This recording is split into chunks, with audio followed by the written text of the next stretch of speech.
महाराज, महाराज,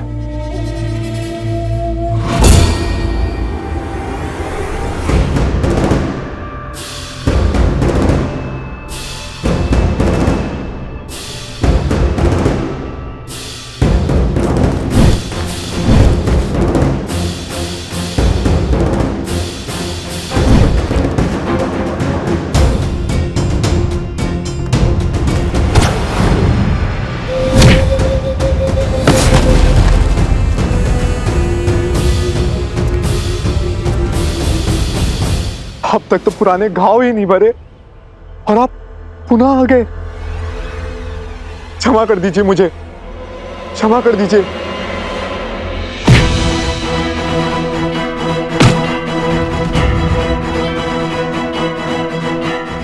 एक क्षण, मैं तुम कहां है तुम्हारे महाराज? वो बहरूपिया सहस्त्र मुख रावण, बताओ, अन्यथा मैं तुम्हें मार डालूंगा। तुम मुझे उत्तर दोगे या फिर अपने प्राण? अब बताओ, कहां है तुम्हारे महाराज? वहां अंदर होंगे।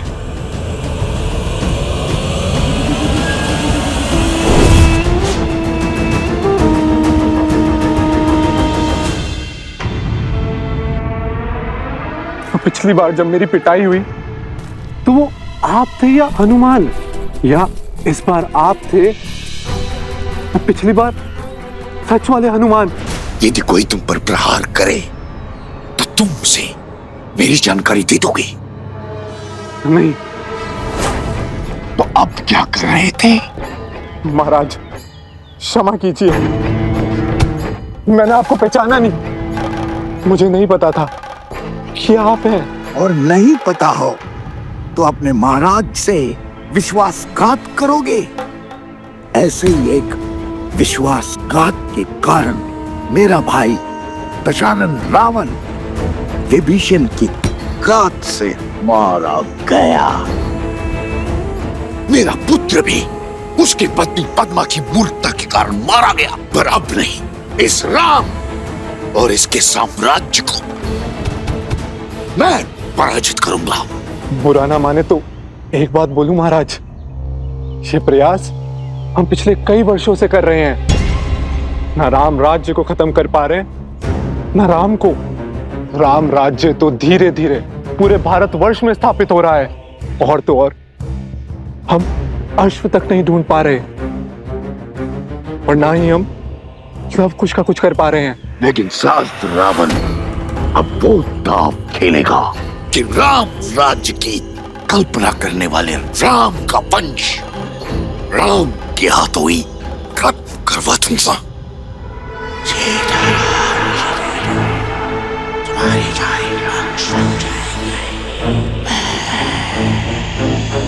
अद्भुत अद्भुत योजना है महाराज।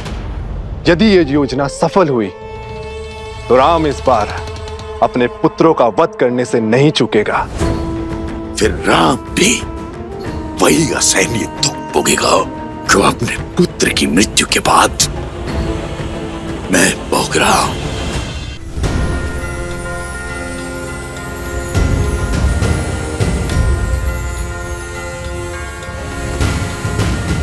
अरे नहीं नहीं नहीं, नीचे नहीं, नीचे नहीं, धीरे धीरे, पेट में गुड़गुड़ होता है। और तेज जाए तो और आनंद आएगा। नहीं नहीं नहीं।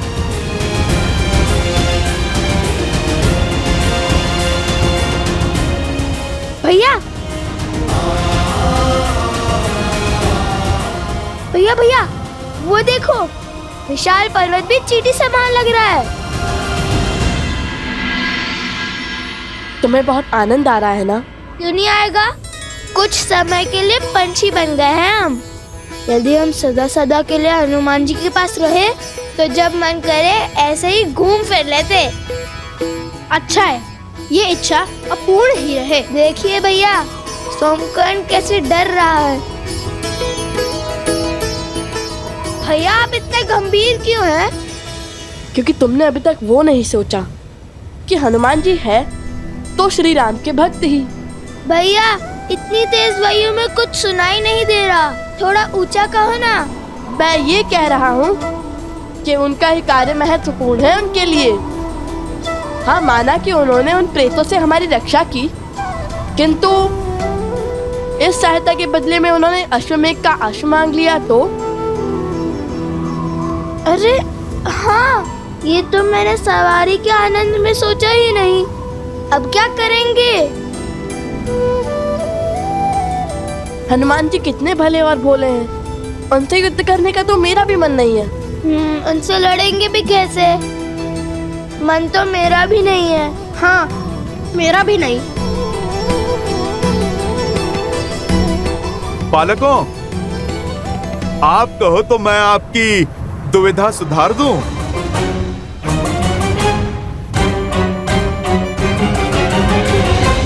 आपने हमारी बातें सुन ली? कैसे? प्रभु की कृपा से पूरी पृथ्वी पर कहीं भी कोई भी श्री राम कथा कहता है तो मैं उसे सुनने दौड़ा चला जाता हूँ। और आप तो मेरे ही हाथ पर बैठकर आप इतने जोर जोर से मेरे ही प्रभु का नाम ले रहे हैं, भला मैं कैसे नहीं सुनूंगा?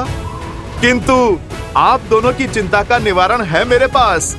क्या हनुमान जी?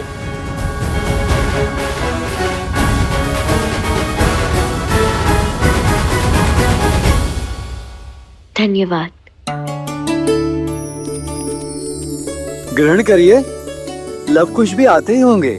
ऋषि अगस्त्य ने उन्हें किसी महत्वपूर्ण उद्देश्य के लिए भेजा है।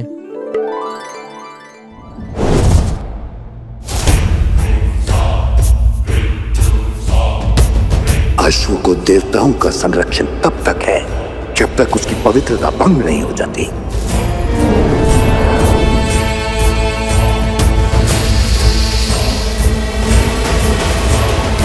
ये लो बानासुर, इसमें मेरी मायावी शक्तियां समाई हैं। इसे केवल उस अश्व के निकट ले जाना। इसकी सहायता से वो अश्व तुम्हारी दृष्टि में आ जाएगा, साथ ही उसकी पवित्रता भी भंग हो जाएगी। एक बार वो अपवित्र हुआ, फिर देवता भी उसका साथ छोड़ देंगे।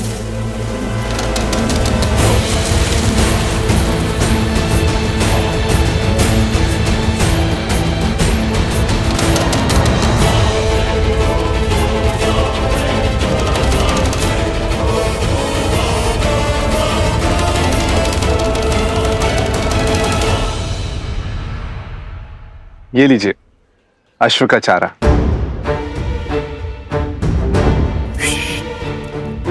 क्या कर रहे हो?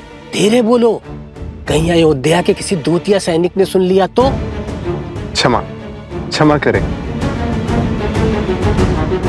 लाओ, ये मुझे दे दो, मैं ले जाता हूँ और उसे पुनः देख भी लूंगा। नहीं, आप विश्राम कीजिए, इसे मैं ले जाता हूँ। कोई बात नहीं, मुझे दे दीजिए। अरे, जब इतना आग्रह कर रहे हैं तो दे दो ना। जी।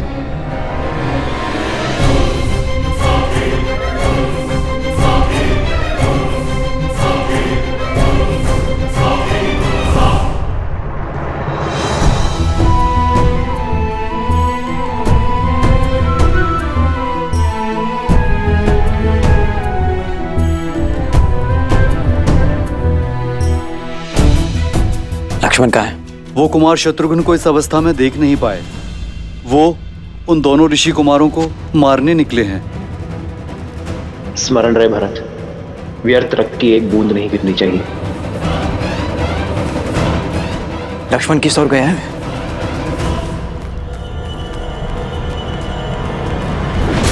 नहीं, तुम नहीं जा सकते। छोड़ दो, पेट में गुड़गुड़ हो रहा है, अनर्थ हो जाएगा। अनर्थ? भागो सोम, इसलिए तनिक सोच विचार कर खाया करो। बताइए हनुमान जी, क्या समाधान है आपके पास हमारी दुविधा के लिए? देखिए, समाधान सरल है। अच्छा, कितना सरल? इतना सरल कि आप मुझे अश्वमेध यज्ञ के अश्व और शत्रुघ्न भैया को ले जाने दीजिए। ये तो बहुत सरल है। नहीं नहीं, अर्थ का अनर्थ मत समझिए। जैसे ही अश्व अयोध्या पहुंचेगा, यज्ञ संपन्न होगा, मैं स्वयं आप दोनों को प्रभु श्री राम के पास ले जाऊंगा। आप अपने मन में उठ रहे हर प्रश्न का उत्तर पूछ लेना उनसे। हृदय का हर भंवर शांत कर लेना। भक्त का मन सदा भगवान के हित में ही धड़कता है ना? एक बार यज्ञ संपन्न हो गया, फिर कौन लव कुश? एक बार आपका हित सिद्ध हो गया, फिर आप हमें और हमारे उद्देश्य को ध्यान में क्यों रखेंगे?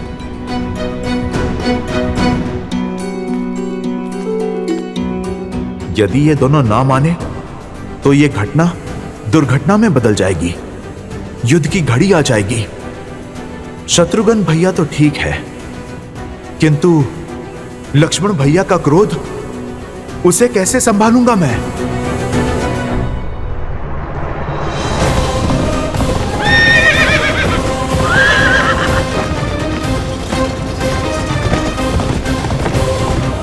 शीघ्र चलो मित्र।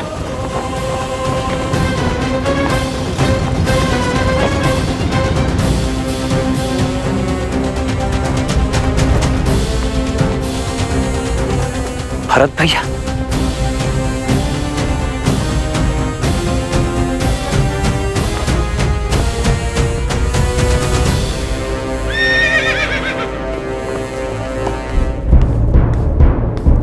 भरत भाई आप यहाँ? लक्ष्मण कहाँ जा रहे हो तुम? यदि आप मुझे रोकने आए हैं तो लौट जाइए भैया। मैं अपने भाई को ऐसी स्थिति में तो नहीं देख सकता, और मुझे पूर्ण विश्वास है कि कोई ना कोई आसुरी शक्ति भी अवश्य सम्मिलित है इसमें। मुझे आसुरी शक्ति की उपस्थिति का आभास हुआ है। यदि शत्रुघ्न को कुछ भी हुआ तो हम भैया को क्या उत्तर देंगे? क्या मुख दिखाएंगे अयोध्या वासियों को? न जाने वो दोनों ऋषि कुमार हैं भी, या उनके रूप में कोई मायावी शक्ति, या कोई राक्षस। बस बहुत हुआ भैया, बहुत लुका छिपी का खेल खेल लिया उन दोनों ने। अब तो उन दोनों का अंत मेरे हाथों निश्चित है।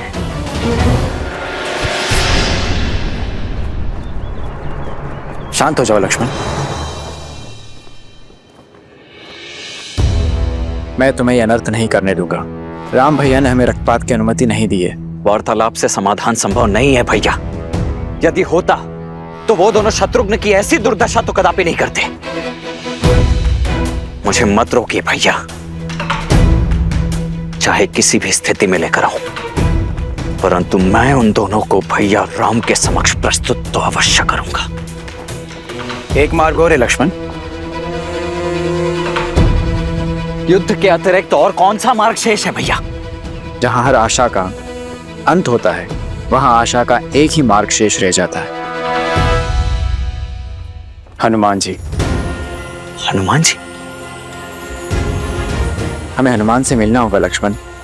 उनका समर्थन ही इस संकट का समाधान होगा।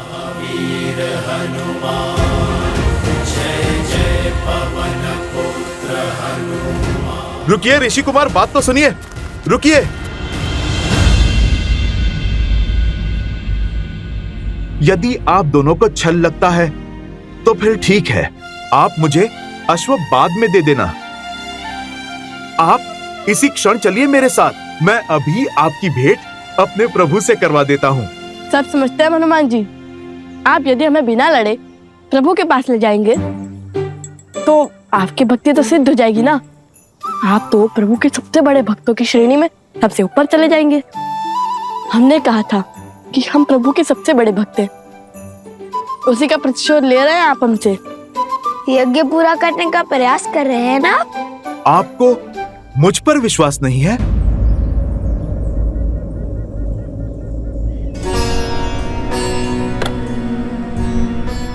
ऐसा मत कहिए महाबली। जिन पर स्वयं श्री राम विश्वास करते हैं, जो बड़े से बड़ा काज पूर्ण करते हैं, जिनके सिर पर सदा माता सीता के आशीर्वाद की छाव रहती है, उन पर अविश्वास करने का महापाप हम कदापि नहीं कर सकते। किंतु ये घड़ी और घटना सामान्य नहीं है।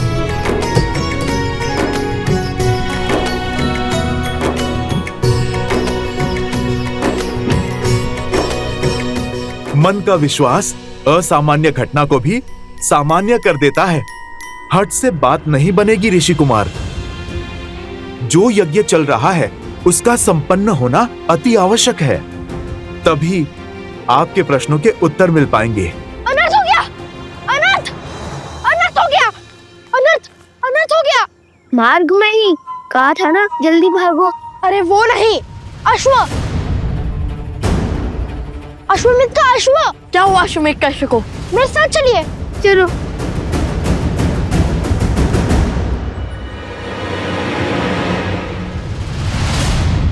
पकड़ो, पकड़ो उसे, पकड़ो उसे, पकड़ो उसे। गुरु, गुरु। अब ठीक तो है ना?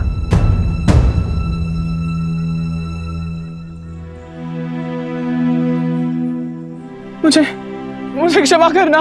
वो क्या हुआ बताएंगे? वो अश्वमेध यज्ञ का अश्व वो अकस्मात लुप्त हो गया। वो तो लुप्त ही था। माला पहनाई, वो माला खुल गई।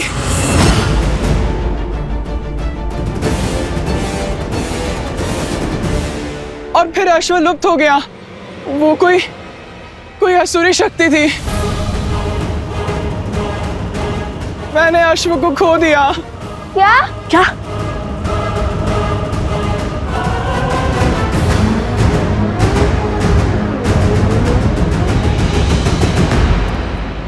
मुझे क्षमा करना। श्वास लो और शांत करो स्वयं को। बताओ, विस्तार से बताओ कि हुआ क्या था। वो मैं और प्रसूता लवकुश की कुशल क्षेम जानने आए थे, और तभी मैं अश्व को चारा खिलाने आया। तब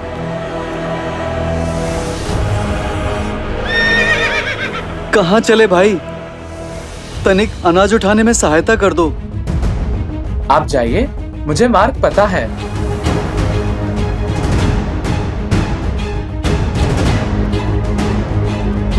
तनिक शीघ्र आइए भाई।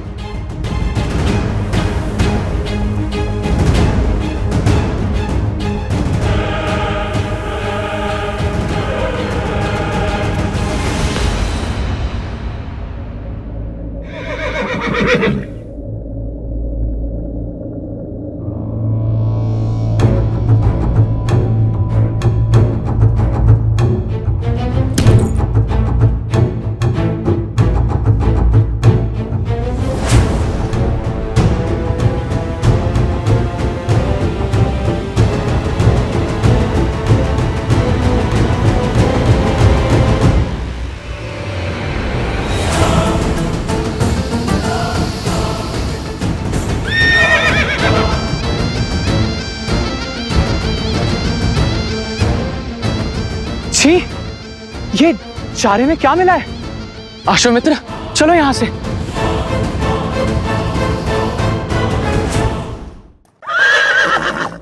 तुम ठीक हो? बताओ, तुम्हारी सुरक्षा ही हमारा दायित्व है।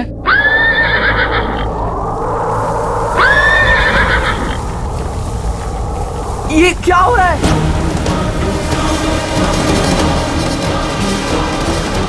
अरे शांत हो जाओ मित्र।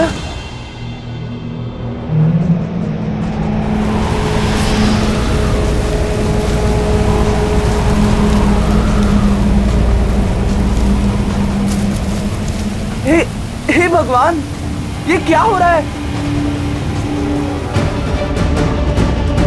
ये विचित्र है।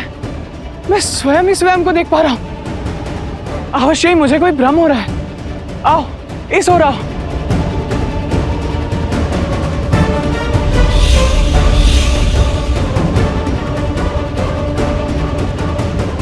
ये क्या? जैसे मेरे चारों ओर दर्पण लगे हो।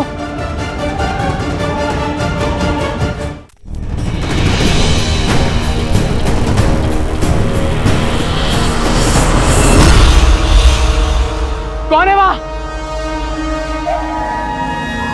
कौन है?